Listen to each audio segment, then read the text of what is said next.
جو حق پر ہوتا ہے وہ خدا کے علاوہ کسی سے ڈرتا نہیں۔ مسلمان اللہ کے علاوہ کسی سے بھی رحم کی بھیک نہیں مانگتا، چاہے وہ موت کے دہانے پر ہی کیوں نہ ہو۔ میرے والدین میرا سکون ہے، یا اللہ میرے اس سکون کو ہمیشہ سلامت رکھنا، آمین ثم آمین۔ منزلیں سپاہیوں کا استقبال کرتی ہیں، بزدلوں کو تو راستے کا خوف مار دیتا ہے۔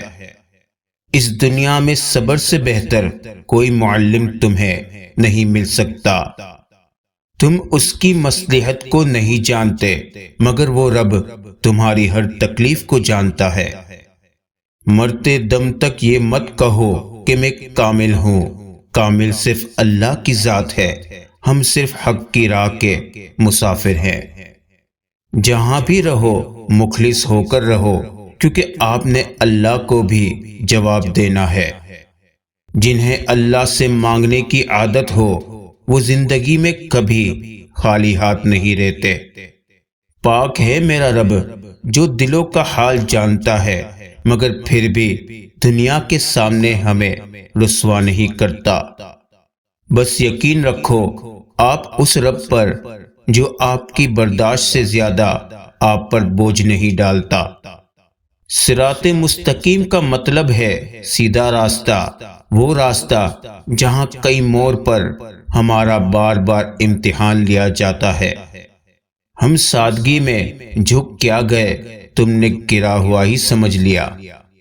جو تھا اچھا تھا الحمدللہ، جو ہے بہتر ہے ماشاءاللہ، جو ہوگا بہترین ہوگا انشاءاللہ۔ اگر ہمارے پاس غم اور تکلیف میں اللہ کو پکارنے کا آپشن نہ ہوتا تو یقین کریں ہمارے غم ہمارا سینہ چیر ڈالتے۔ زندگی میں ہمیں حقیقی معنوں میں وہ لوگ جینا سکھاتے ہیں جو مشکل وقت میں ہم سے توقعات کی بے ساکھی چھین لیتے ہیں، اور پھر ہم ان کے بغیر چلنا سیکھ لیتے ہیں۔ عزت اور تعریف لوگوں سے نہیں مانگی جاتی، اللہ کی ذات دیتی ہے۔ جس دن تمہیں یہ معلوم ہو جائے گا کہ جو کام تمہاری مرضی سے نہیں ہوتے وہ تمہارے لیے کتنے بہتر ہوتے ہیں، اس دن تمہاری بے سکونی ختم ہو جائے گی۔ اللہ سے ہمیشہ اچھا گمان رکھا کریں۔ آپ انبیاء کرام کی زندگی کا مطالعہ کریں تو جانیں گے جن آزمائشوں سے انہیں گزارا گیا، ہماری تکالیف تو ان کے مقابلے میں کچھ بھی نہیں، وہ صابر تھے۔ بے شک خوش رہنا سیکھیے اور ان کی قدر کیجیے جن کا وجود آپ کے لیے باعث راحت ہے، کیونکہ جس نعمت کی قدر نہ کی جائے وہ چھن جاتی ہے، پھر وہ آسمان سے اتارا ہوا من و سلوہ ہو یا کسی کی محبت۔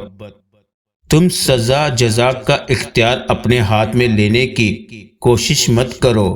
تمہیں کیا پتا کون گناہ گار ہے کون بے گناہ، یہ علم تو اللہ کے پاس ہے، اور یہ اختیار بھی اس کے پاس رہنے دو، ایسا نہ ہو کہ تمہیں پچھتانا پڑے۔ 4 چیزیں رزق کو بڑھاتی ہیں۔ نمبر 1 تہجد کی نماز پڑھنا، نمبر 2 کثرت سے استغفار کرنا، نمبر 3 کثرت سے صدقہ دینا، اور نمبر 4 کثرت سے اللہ کا ذکر کرنا۔ خاموشی اختیار کر لینا دب جانے کی علامت نہیں، بلکہ ترجیحات کا فرق ہے۔ ہر بات اور ہر بندہ جواب کا مستحق نہیں ہوتا۔ استاد اور باپ کی محبت سمجھ آنے تک اکثر دیر ہو جاتی ہے۔ امید کو ڈھونڈا نہیں جاتا، امید کو رکھا جاتا ہے، اپنے اندر، اپنے دل میں، اپنے ذہن میں۔ یہ ننھے بیج کی طرح ہوتی ہے جو مٹی سے باہر تو آ جاتا ہے مگر درخت بننے میں دیر لگ جاتی ہے۔ کسی کا آپ پر اعتبار کرنا آپ سے محبت کرنے سے زیادہ قابل تعریف ہے۔ نعمتوں کے چھن جانے کے 2 ہی سبب ہیں، خوف خدا کو چھوڑ دینا، لوگوں سے بدسلوکی کرنا۔ راستوں پر نشانیاں وہی لوگ چھوڑتے ہیں جنہیں پیچھے رہ جانے والوں سے ملنے کی خواہش ہو۔ بے شک قرآن مجید دلوں کا سکون ہے اور ہماری ہر الجھن کا واحد حل ہے۔ الحمدللہ کہیے اور یاد رکھیے کہ آپ کی زندگی لاکھوں لوگوں سے بہتر ہے۔ اور جب توکل کرو تو یہ مت سوچو کہ جو مانگا ہے وہ ملے گا کیسے، بلکہ انتظار کرو کہ جو مانگا ہے وہ ہر حال میں ملے گا۔ کب اور کیسے، اس بات کا فیصلہ وسیلہ بنانے والے پر چھوڑ دو۔ مایوس وہ ہوتے ہیں جن کو رب پر یقین نہیں ہوتا، مایوس وہ ہوتے ہیں جن کا ایمان کمزور ہوتا ہے، مایوس وہ ہوتے ہیں جو ڈر جاتے ہیں دنیا سے۔ سنو، تم ایسے لوگوں میں شامل نہ ہونا۔ ہمیشہ اس بات کو یاد رکھنا، تمہاری مصیبتوں سے تمہارا رب بہت بڑا ہے۔ بے شک خوف کو اپنی طرف سے طاقت فراہم کرنا بند کر دو، خوف ختم ہو جائے گا۔ زندگی کا مقصد ذمہ داری ہے، اور سب سے بڑی ذمہ داری اللہ کے ہاتھ میں ہاتھ دینا ہے۔ میرے نزدیک ہر وہ چیز نعمت ہے جو آپ کے چہرے پر مسکراہٹ بکھیرتی ہے، آپ کو سکون دیتی ہے۔ ہر مسکراہٹ پہ رب تعالیٰ کا شکر ادا کرنے سے برکتیں بڑھتی ہے نعمتوں میں۔ خوش نصیبی یہ نہیں رب نے مال، زمین، جائیدادیں کتنی دی، بلکہ یہ کہ رزق حلال ملا ہو، سکون ملا ہو، مطمئن ضمیر ملا ہو، سجدوں کی توفیق ملی ہو، کیونکہ اللہ کے ہاں اخلاص دیکھا جائے گا، مقدار نہیں۔ ہماری اخلاقیات غصے کی حالت میں کہیں دور چلی جاتی ہے، دراصل وہی ہماری حقیقت ہوتی ہے۔ انسان کو انسان سے دور کرنے والی پہلی چیز پیسہ اور دوسری زبان ہے۔ انسان کتنا بھی بڑا ہو جائے مگر ماں کی ضرورت ہمیشہ رہتی ہے۔ یا اللہ، تیری آزمائشوں کے قابل نہیں ہوں، اپنی رحمتوں سے نواز دے، آمین۔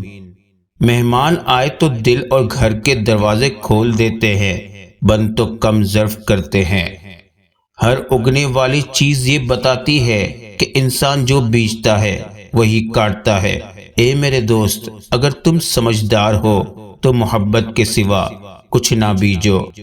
نیک دل انسان دشمنوں کے ساتھ بھی نیکی کرنے سے نہیں چوکتے۔ سندل اس کلہارے کا منہ بھی خوشبودار کر دیتا ہے جو اسے کاٹتا ہے۔ وقت کی تیز رفتاری سکھاتی ہے، بتاتی ہے، دکھاتی ہے منزل بھی، مسافر بھی، اپنے بھی اور پرائے بھی۔ سبق کہنے کی باتیں ہیں، کوئی کسی کا درد نہیں سمجھتا سوائے اللہ کے۔ بہت سکون ملتا ہے مجھے تیرے سجدے میں اے اللہ، میری دعا ہے کہ میرا دم بھی نکلے تو تیرے سجدے میں نکلے، آمین۔